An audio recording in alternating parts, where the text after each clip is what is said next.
author in the Hall of Man series, owner of Hall of Man Publishing, and Frank Fiore, host of the Frank Fiore Show. Frank, here we go. We got Paul on stage today, and Paul's going to talk to us about how he was able to figure out the right genre for his books and the right marketing for the book, meaning the listing, the key thing in your store, so Amazon knows who to market to. Paul, how are you? And that's the big thing. You figured out what books, where your books belong in categories, which you didn't have right at first. Explain that story. Right. I thought, that you could pick a category and you would be in it for life and that would be it and you'd stay there.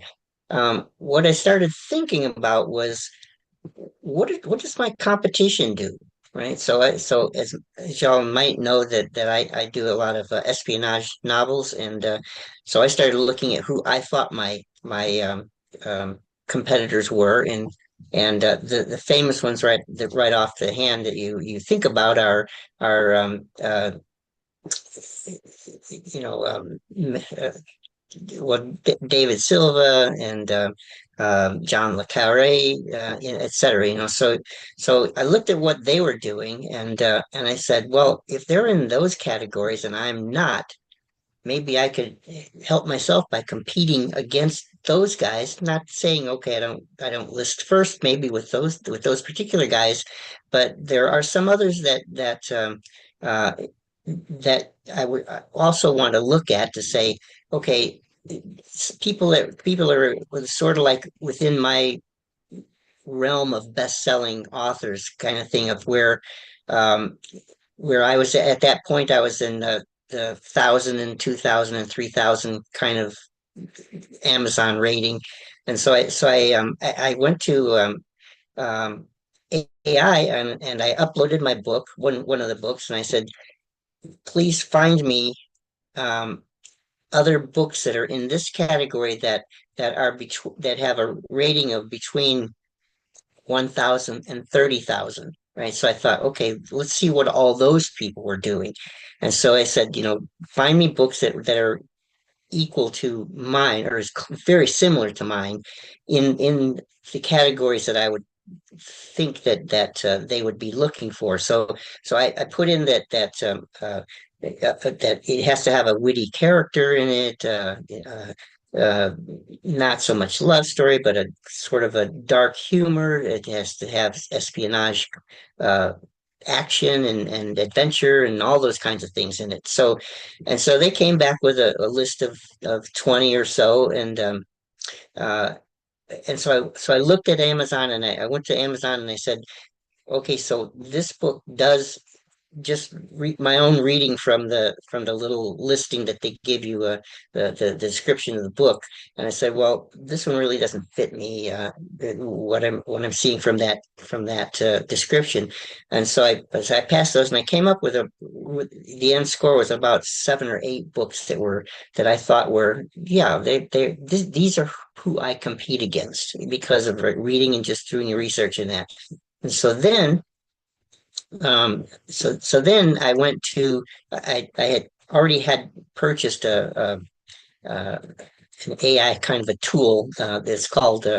Publisher Rocket, and that allows you to actually look at inside the actual keywords, not just the categories that these your competitors are using, but the keywords that they're also using, and so you can look at those, and this tool that I have, it will give you how many other people are using a particular uh, keyword, and how difficult it is to rank within that keyword. So, for example, if you pick something like action adventure, there may be 60,000 or more, 100,000 people that are using that exact one, and so and then the tool will tell you, well, you have about the 10% chance of being in the top page of when Amazon gives you uh, the results of your action adventure kind of search. So it helps you to understand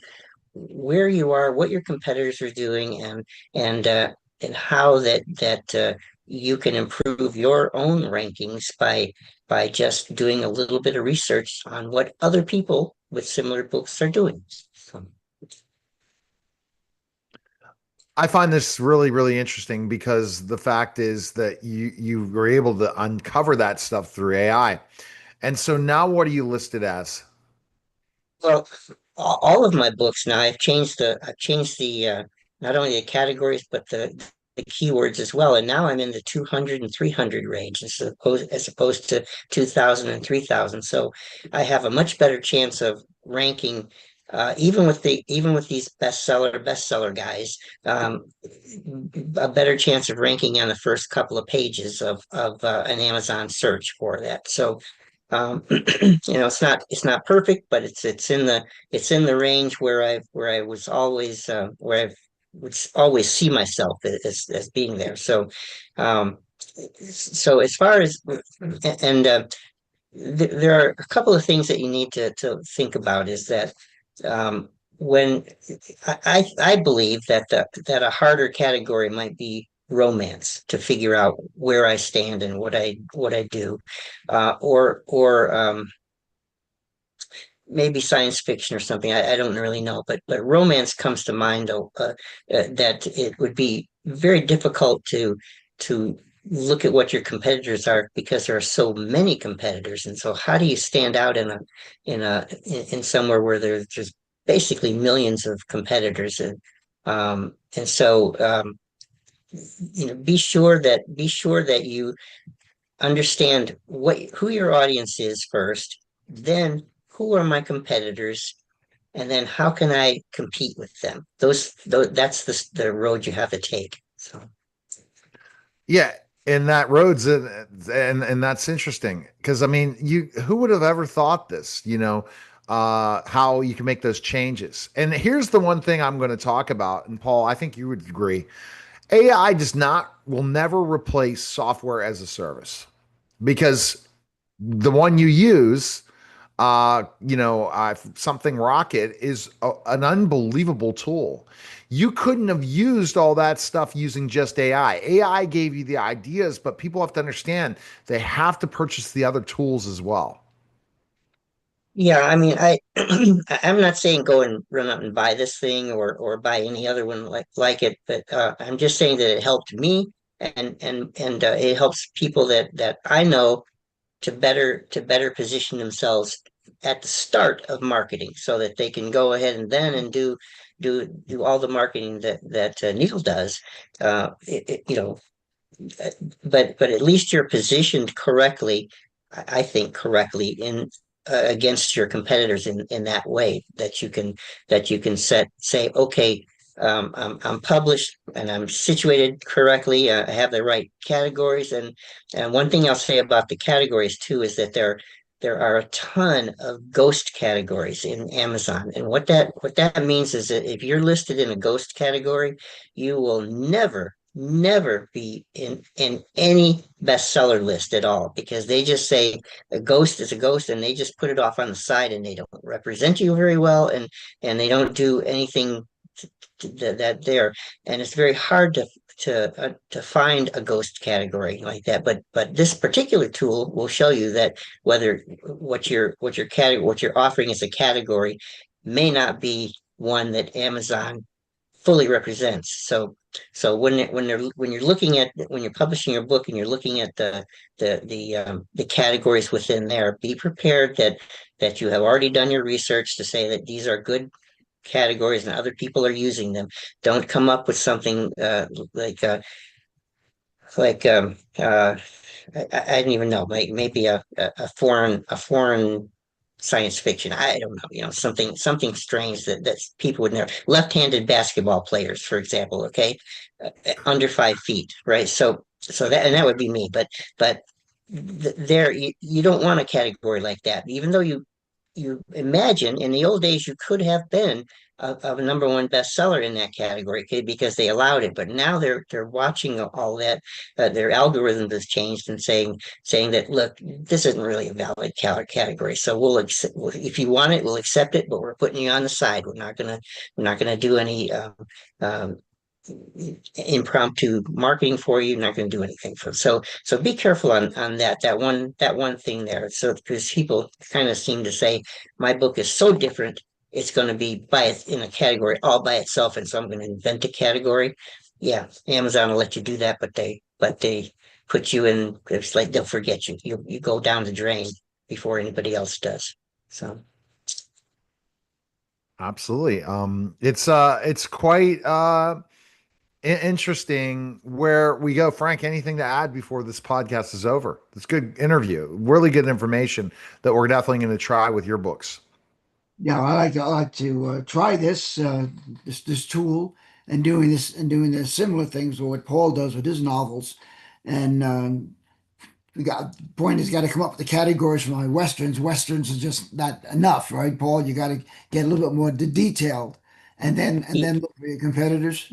Yeah, we have to look at like what kind of Westerns they are, because Western is only one part of really what your books are all about.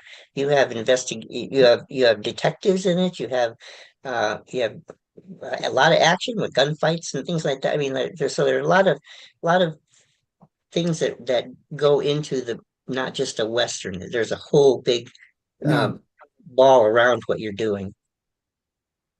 yeah, it's going to take some work to zero in on that, and then you see who your competitors are, and like you said, use the tools you have to see what keywords they're using and what have you. So yeah, no, it sounds like you're getting good results.